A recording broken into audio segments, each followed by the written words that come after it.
크리스의 한국어 팟캐스트. 안녕하세요, 여러분. 크리스입니다.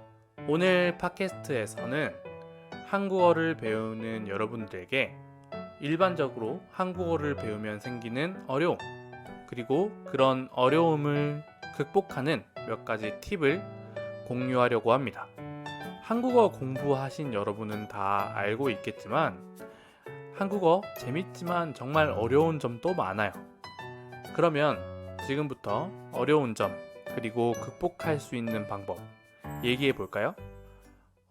첫 번째로 한국어 공부가 어려운 이유는 발음 때문입니다.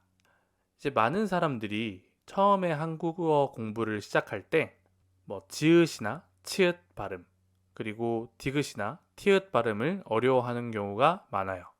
예를 들어서 제 고향이 대구인데 나라 이름 중에 태국이라는 곳이 있잖아요.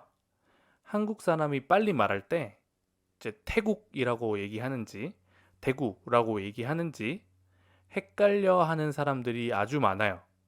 다음은 문법이 복잡해서 어려워하는 경우입니다. 한국어 문법은 여러 가지 이유로 복잡한 경우가 많아요. 일단 한국어 문법은 말하는 사람의 감정 혹은 말하는 사람과 듣는 사람의 관계에 따라서 달라지는 경우가 아주 많습니다. 당연히 존댓말, 반말부터 시작해서 말하는 사람이 기분이 좋을 때, 불만이 있을 때 다른 문법 표현을 사용해서 외워야 할 문법이 너무너무 많아요. 그리고 한국어를 처음 시작하는 분들은 예를 들어서 영어를 사용하는 나라에서 오신 분들은 문장 순서가 달라서 어려움을 겪는 경우가 많습니다. 그래서 처음 시작하는 분들은 이 문장 만들기가 어려워서 포기하시는 분들도 많고요. 공부를 좀 오래 하신 분들은 문법이 양이 너무 많고 그게 지루해서 그만두시는 분들도 많습니다. 그 다음은 어휘 때문에 어려워요. 어휘의 다른 말은 단어인데요. 물론 모든 나라에 단어 개수는 정말 많지만 한국어가 특히 어려운 점은 한자어와 순수 한국말이 섞여 있기 때문이에요. 그래서 한자어로도 이런 뜻, 한국어로도 이런 뜻, 같은 뜻을 가지고 있을 때 어떤 상황에선 이걸 쓰면 되는지, 어떤 상황에서는 저 단어를 쓰면 되는지 헷갈리는 경우가 아주 많습니다. 예를 들어서 찾다 그리고 검색하다. 이 두 단어 혹시 차이를 이해할 수 있나요? 사실 거의 의미가 비슷한 단어이거든요. 그런데 쓰는 상황이 조금 달라요. 그리고 한자어와 한자어 사이에도 비슷한 경우가 많아요. 예를 들면 참가하다, 참석하다. 너무 비슷하잖아요. 그 의미가 헷갈려서 여러분들이 어려워하는 경우가 아주 많습니다. 또 한자어 말고도 한국 사람들이 일상에서 영어를 아주 많이 사용해요. 콩글리시라고도 하지만 이 영어 사용이나 외국어 사용이 많아서 그런데 발음은 또 한국 방식으로 하잖아요.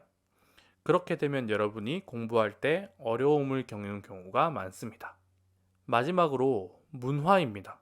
이제 한국 문화 때문에 한국어가 어렵다는 말은 이제 보통 존댓말과 반말과 연결된 경우가 많아요. 그리고 아까 설명했다시피 이 눈치 문화가 있어서 말하는 사람과 듣는 사람의 관계나 분위기에 따라서 쓸 수 있는 문법이 달라져요. 모든 나라 문법이 이렇겠지만 유난히 한국어가 이런 케이스가 많거든요. 제가 알기론 일본어도 비슷하다고 알고 있어요. 그래서 일본어, 한국어 이 두 언어가 말하는 사람 분위기, 그 뉘앙스, 작은 차이를 이해하지 못하면 아주 어렵다고 알고 있습니다. 그러면 이제 한국어 실력을 키울 때 여러분들이 할 수 있는 방법들과 제 팁을 드리려고 합니다. 일단 읽기 능력을 키우려면 다양한 한국어 자료를 읽는 것이 중요해요. 언어는 무조건 많이 하면 늘게 돼 있어요.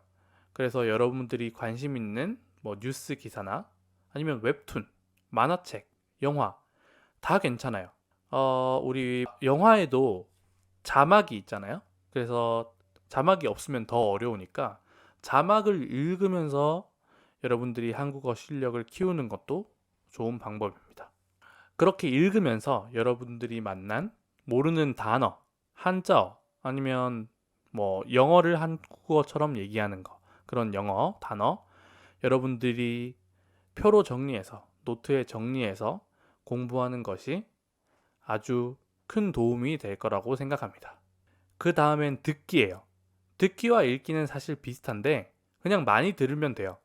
그래서 뉴스, 팟캐스트, 드라마 어떤 거든 괜찮으니까 관심 있는 내용을 많이 들으세요. 너무 빨라서 어렵다면 요즘 유튜브에는 느리게 만드는 기능이 있으니까 그런 기능을 사용해서라도 많이 들으면 좋습니다. 또 쓰기는 뭐 이것도 많이 연습하면 좋겠죠? 그래서 일기, 에세이, 보고서 이렇게 쓰면 좋겠지만 쓰기와 말하기는 듣기와 읽기처럼 그냥 많이 하는 것도 좋지만 내가 틀린 부분이 뭔지 피드백이 필요해요. 그리고 정확하게 쓰려고 하는 연습도 중요하거든요. 그래서 그냥 많이 쓰는 것보다 정확한 문법으로 쓴 글, 특히 내가 오늘 공부하고 싶은 문법이 포함되어 있는 그 문법이 사용되어 있는 문장을 그대로 써보고 그 문장을 바꿔서 써보고 이렇게 해서 연습하는 것이 아주 효과가 좋습니다. 말하기도 쓰기랑 굉장히 비슷해요. 내가 오늘 꼭 이 단어와 이 문법을 써야겠다라는 마음을 가지고 뭔가 연습할 수 있는 상황을 만들어서 그 표현을 쓰면 좋아요. 뭐 한국인 친구가 있다면 그 친구와 얘기해 보면 좋고요. 없다면 하루에 3문장씩 녹음하는 습관을 가져도 아주 좋습니다. 오늘은 한국어가 왜 어려운지와 읽기, 듣기, 쓰기, 말하기 실력을 키울 수 있는 방법에 대해서 얘기해 봤습니다. 도움이 됐다면 저희 채널 좋아요, 구독해 주세요. 그리고 다음 에피소드에서 더 좋은 내용으로 여러분들 만나겠습니다. 감사합니다.